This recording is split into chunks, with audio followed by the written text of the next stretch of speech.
To find the volume of a cube or a cuboid, we can use one of two formulas. The first formula we're going to talk about is volume equals length times width times height.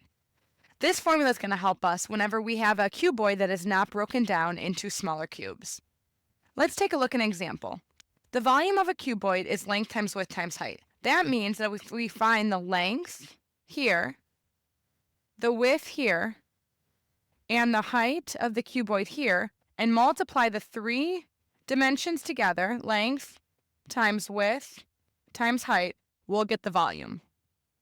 Let's break this down. Let's figure out where this came from based off the previous example. So the first example we looked at when we started talking about volume was this. We had this cuboid that was filled up with 1-inch cubes. So if we try to find the volume of this cuboid using the formula above, V equals length times width times height, let's see if we get the same answer we got before. So let's take a look. If I figure out the length of this cube, it looks like length equals 4 inches. The width of this cuboid is 3 inches, and the height is 2 inches.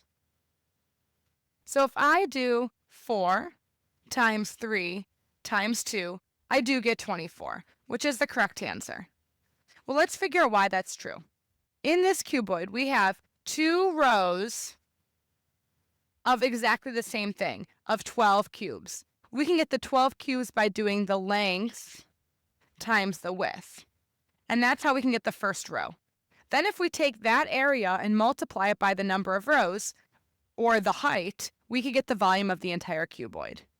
So therefore, in this skill, we're going to use this formula to find the volume of cuboids.